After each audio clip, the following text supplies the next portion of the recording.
we're in a country where a friend of mine is a very powerful leader, and my friend is right here, the president, also the general, you know. Sometimes I call him, usually I call him the general because he's both, and he's good at both. And they've done a fantastic job. And they have very little crime, you know, because they don't play games, that's why. They don't play games like we do in the United States with governors that have no idea what they're doing. But they don't have crime. I ask about crime and they almost don't even know what I'm talking about. So it's a great tribute to this man. He's done a fantastic job in bringing this country together, and the United States is with him all the way. Thank you. Okay, all the way, and it's an honor to be with you. Sir, what will Egypt's role play in the peace process here? We played a very important role, and they had a very important role with Hamas. In fact, the general was right here, was very instrumental because Hamas respects this country and they respect the leadership of Egypt. So you played a very important role. I appreciate it very much. Thank you. Thank you. President Trump, in Israel just now, you were talking about a possible Iran peace deal. You said, we are ready when you are. Yeah. Is that the ultimate goal with today's signing, to get enough? Not Iran, but I think Iran will come along. They've been battered and bruised, and you know they need some help. They have big sanctions, as you know, tremendous sanctions. I'd love to take the sanctions off when they're ready to talk, but they can't really survive with those sanctions. Those sanctions are very tough. But at some point, they're going to say, we want the sanctions off. We're going to end up with peace. I think Iran is going to be fine. I know so many Iranian people. They're great people. They're smart, great people, engineers, lawyers. I mean, they're academics. But they took a big hit. And frankly, if we didn't hit them with the nuclear, I don't think you would have been able to have this incredible, this deal, this once-in-a-lifetime deal. Nobody's ever seen anything like what's happening today. And countries have all come together, all different countries. Some liked each other, some didn't, most didn't. And they've all come together. Every country has come together. And by the way, Iran did put out a statement, you know, that they support this deal very wholeheartedly. So that was in itself something. But no, I think they want to, that's all I do in my life. I make deals. And they want to make a deal. Now that the living hostages have been returned, can you please tell us what the next steps are? Well, they're going and looking for bodies. It's a pretty gruesome task. And they know where numerous are, as you know. I guess 5 or 6 are in yet now. But they're looking for bodies. They know the areas, and they search parties out, and they're doing it in conjunction with Israel.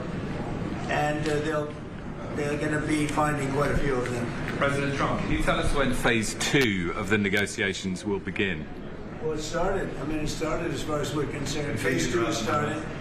And, you know, the phases are all a little bit mixed in with each other. They're going to start cleaning up. If you look at Gaza, it needs a lot of cleanup. That's why when I talked in my speech, I talked about the debris. I used the word debris. That's debris times 10. So, but they're gonna really do a job. They have a lot of power. In another room, you have the wealthiest, some of the wealthiest nations in the world.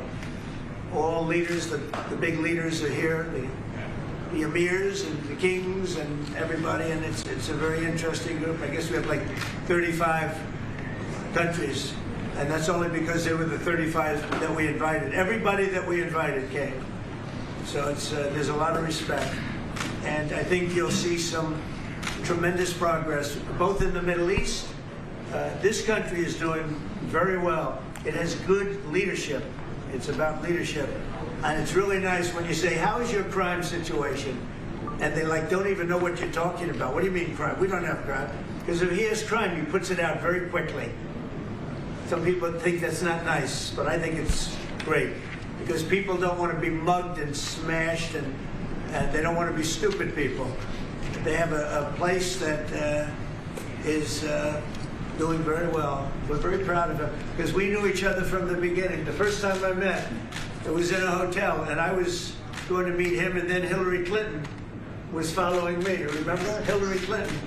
And he liked me so much, he never even got to see Hillary. He saw her for about 2 seconds. But he didn't really want to waste a lot of time. He knew what was going to happen. But that was the first time we met, and we had a very good chemistry together. And it continues till today. So I want to thank you all very much. I appreciate the way you covered this really momentous, I've never seen anything like it. The level of love, the level of respect for what it is, and it's, you know, it's peace in the Middle East, and everybody said it's not possible to do, and it's going to happen, and it is happening. It's before your very eyes, and that's why it's become so fascinating. Marco, do you have anything to say? Egypt's been a phenomenal participant. I think both Steve and Jared will tell you the critical role they played, and they can tell you themselves. They hosted the talks here, and they're going to play a very important role now in the follow-up, the implementation of this, which is really, it's not simply about restoring Gaza, it is about transforming the region. So we have an incredible partner, a long alliance, very capable partner here, and a tremendous collection of leaders. This is clearly, in my mind, I think in the mind of everyone in this room, probably one of the most important days for world peace in 50 years. And that's not an exaggeration.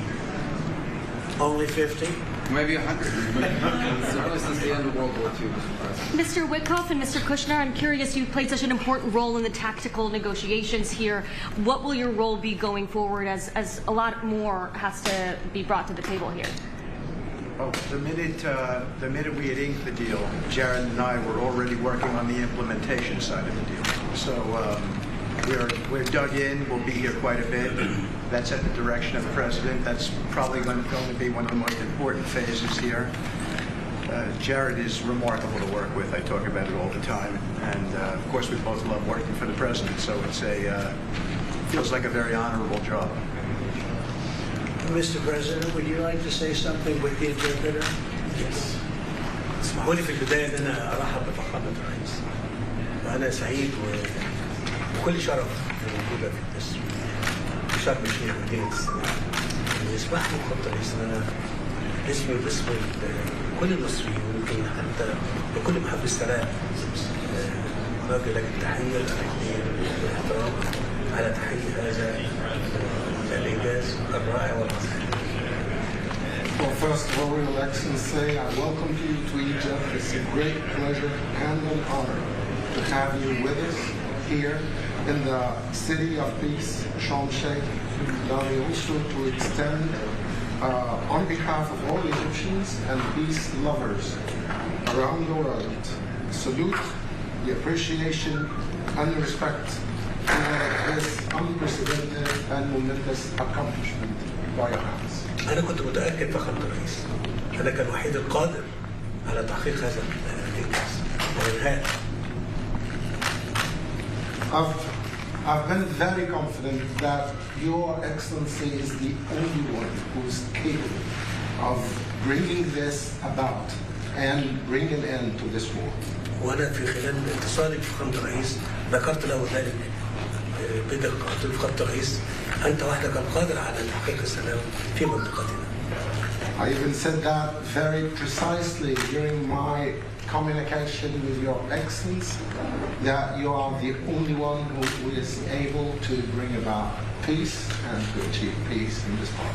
بشكرك فخامة الرئيس. I thank you, Mr. President. ولكن عايزين نستكمل نثبت وقف إطلاق النار ونطلق الصراحة كل الرهائن وحتى يعني للأسف الجثث المتبقية في أسرع وقت عشان تسلم إلى ذويهم في إسرائيل ثم إدخال المساعدات ونستكمل باقي المراحل. And what we need to do now is to fixate the ceasefire, make sure that it maintains and sustains, that we can deliver all of the remaining, the bodies of the deceased to their families, and this is very important, to bring in more humanitarian assistance into the Strip, and working very closely on following up the rest of the steps that should be taken to make this successful. Mr. President, you did very great. Thank you. That's very nice. Thank you. He's a good man. Thank you. He's a good man. We're with him all the way. Will he be on the board of peace, sir? I'd like to have him on the board. I'd like to. We may need an interpreter, but that's okay. As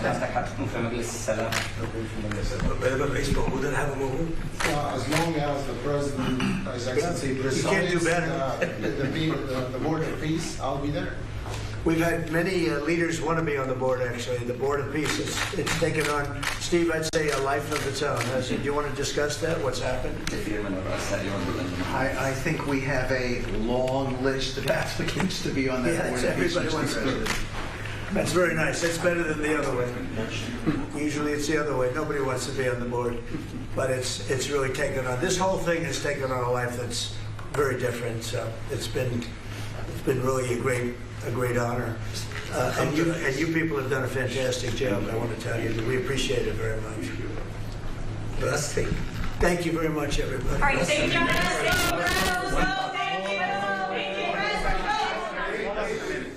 One second.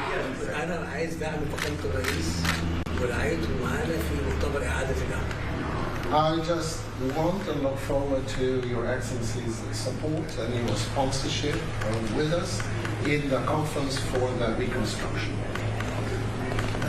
Thank you. 100%. Thank you. Thank you, everybody. All right, thank you, Brad. You guys, let's go. Thanks, guys. Let's head out.